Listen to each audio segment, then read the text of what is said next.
សួស្តីអ្នកនរគ្នាសូមស្វាគមន៍មកកាន់ Channel រ៉ែងមេងតើអ្នកនរគ្នាសុខសប្បាយដែរទេថ្ងៃនេះខ្ញុំមានវីដេអូថ្មីមួយសម្រាប់ចែកជូនអ្នកនរគ្នាកុំភ្លេចជួយចុច Like Subscribe ដាក់សញ្ញាកណ្ដឹងម្នាក់មួយឥឡូវកុំឲ្យខាតពេលវេលាយូរយើងចូលមកកាន់ការបង្កើតនៅបច្ចេករបស់យើងជាមួយនឹង Windows application អូខេកន្លែងនេះដែរគឺខ្ញុំដាក់ឈ្មោះវាថា date and time តែអូខេអ្នកនរគ្នាបង្កើតវាបែបហ្នឹងមក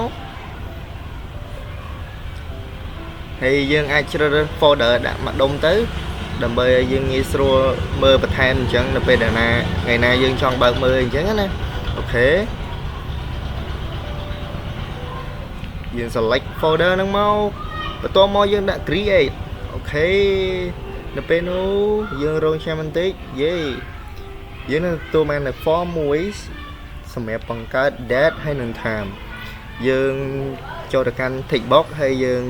ជ្រើសរើសពាក្យ label បន្ទាប់មកយើងអុសវាយកមកដាក់នៅលើបច្ចេករបស់យើងហ្នឹងមកអូខេយើងចូលទៅ property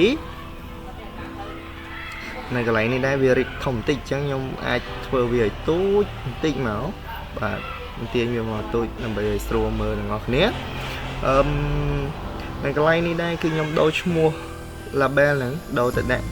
អាកន្លែង tick ហ្នឹងខ្ញុំដូរវាទៅដាក់ time អាខាងលើដាក់ time ហើយអាខាងក្រោមដាក់ date អូខេហើយអាខាងលើនោះខ្ញុំខ្ជិលដូរណាដាក់វា label មួយទៅដែរទៅហើយយើងអាចជ្រើសរើស font បានយើងឆ្លាញ់ font អី font ទៅតែកន្លែងនេះគឺខ្ញុំដាក់ font បែបហ្នឹងអូខេយើងដាក់វាចំនួន11បន្ទាប់មកយើងអូខេហើយអាខាងក្រោមហ្នឹងដូចគ្នាយើងដូរវាមកហើយយើងដាក់ font ដូចគ្នាមកឲ្យយើងមើលទៅវាស្អាត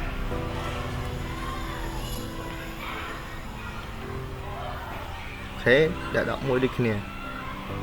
កន្លែងនេះlabel ហ្នឹងយើងដូរឈ្មោះវាដាក់ date មកអូខេ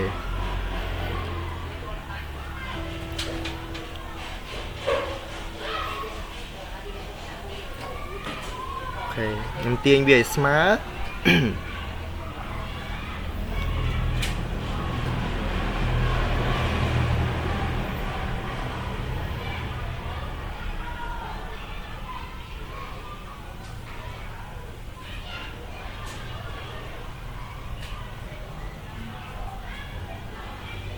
យើងចុចនៅលើ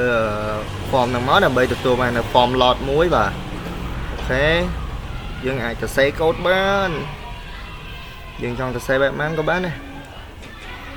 ហើយកន្លែងនេះដែរខ្ញុំសរសេរខុស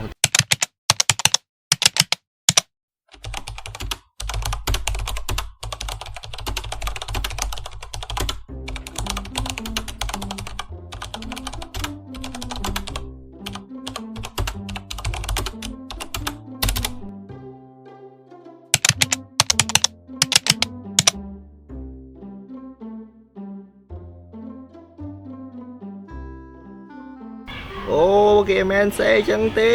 ច្រឡំអើយអូខេអ្នកនរគ្នាអធិស្ឋានផងខ្ញុំច្រឡំខ្ញុំចូលទៅកាន់ខ្ញុំចូលទៅដូរវាតិចសិនយើងអាចលុបវាចេញបានហើយទៅសេវាសាថ្មីមកគេមិនសេចឹងទេសេចឹង error អើយអូខេអ្នកនរគ្នាយើងចាំបានថាពេលដែលយើងទាញ label ហ្នឹងយើងបានដូរទេអញ្ចឹងវា label មួយទៅដែរហើយយើងដាក់ tick វាមកអូខេស្មើជាមួយនឹង date time now អូខេនៅពេលនោះយើងទៅសេបានហើយវាអត់ error ទេយើងទៅសេបែបហ្នឹងមួយទៀតជាមួយនឹង date របស់យើងហ្នឹងអូខេ label 2ចុច tick yes ស្មើ date time now ដូចគ្នាអូខេនៅពេលហ្នឹងយើង complete cell ផង cell ហើយយើង run ទាំងអស់គ្នាអូខេនៅពេលដែលយើង run ហើយវានឹងចេញលទ្ធផលបែបនេះអូខេការងាររបស់យើងចប់តែប៉ុណ្ណឹងសូមអរគុណអ្នកនរគ្នាសម្រាប់ការទស្សនាកុំភ្លេចជួយចុច like subscribe អ្នកមួយជួបគ្នានៅវីដេអូក្រោយបាយបាយ